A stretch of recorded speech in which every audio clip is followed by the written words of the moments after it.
Hello everyone and welcome to today's snapshot. Today we're going to be looking at the US dollar. It looks as if momentum is increasing to the upside as the FOMC meeting approaches, but before we do that, please take note that CFDs are high-risk products and that you should be completely aware of the risks that they pose. Also, please note that this is a general market commentary and does not constitute investment advice. And finally, these are our sources of information. Okay, thank you very much for that. Now, just bringing up the US dollar weekly, I'm just going to put in some peaks and troughs. So if we put in the reference trough right over there, we'll put in a reference peak there.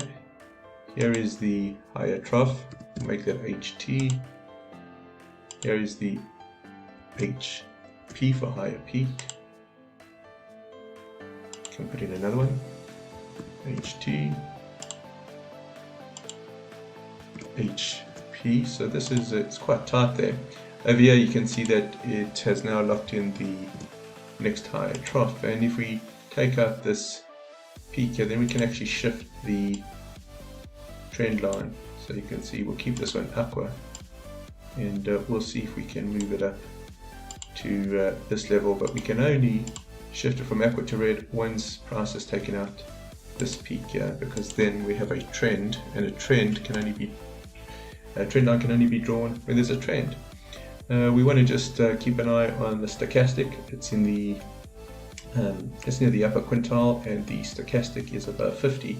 Let's just go down to our daily chart. I want to just point out that we are in the bullish area, so that is the upper red, upper blue. But what we are really looking for here is to see if the stochastic makes its way through to the upper quintile and sticks. If it makes it through to 80 and holds, then we are likely seeing a momentum push.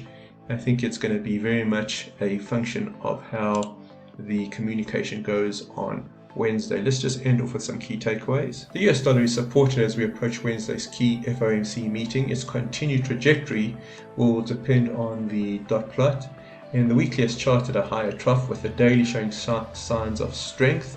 And now we're looking at the daily stochastic for signs of a momentum push. Hope you found this snapshot useful. If you did, please go ahead and click on that subscribe button. Thank you very much for joining, and I look forward to speaking with you again in the near future.